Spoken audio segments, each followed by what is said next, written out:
Canadian businesses, whether companies, partnerships, or individuals, are continuously looking to expand their business markets. The logical first step for them is to do business south of the border with our largest trading partner, the United States. We often get asked by these Canadian businesses whether or not they have to file tax returns in the United States if they are in fact doing business south of the border. So the first question to be answered when making this assessment is whether you're doing business with the United States or in the United States.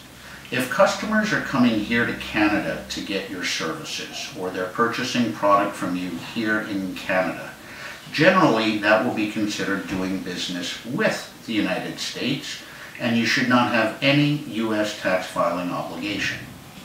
If, however, you have a salesman, or you're attending trade shows, or perhaps physically performing the services in the United States yourself, you will generally be considered to be doing business in the United States. If you're doing business in the United States, you will have to file a tax return. That does not necessarily mean, though, that you will have to pay tax. One of the biggest misconceptions is the provision in the U.S.-Canada Income Tax Treaty that says if you do not have a permanent establishment down there, you don't owe any tax.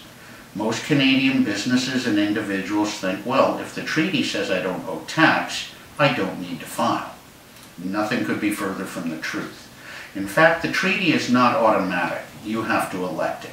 So if you're doing business in the United States and you're relying upon the treaty to say you have no permanent establishment, you actually have to file a tax return claiming that treaty position. If you do have a permanent establishment, then the tax return that you're going to file will simply have your income and expenses attributable to that permanent establishment, and you'll pay tax to the United States at graduated rates like any other corporation operating down there. This tax that you may have to pay should be fully claimable in Canada as a foreign tax credit. When it comes to permanent establishments, this is one of the most critical determinations that has to be made because it determines whether you will pay tax or not. Back in the day, it used to be a bricks and mortar type of test of whether you actually had an office or a place of business down there. But in today's electronic environment, that's no longer the case. And I would caution those that, especially operating as proprietors or independent consultants and going down in the U.S., there is a new section to the treaty that came in with the 2007 protocol that now is a time-based test as well. And there are two parts to that test.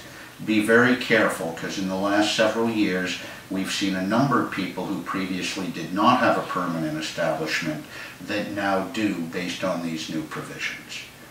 As with any matters dealing with U.S. tax or cross-border tax between Canada and the United States, we strongly suggest that you consult a professional tax advisor like us here at Kolbe McGeckie to receive sound advice before proceeding with your transactions. Thank you.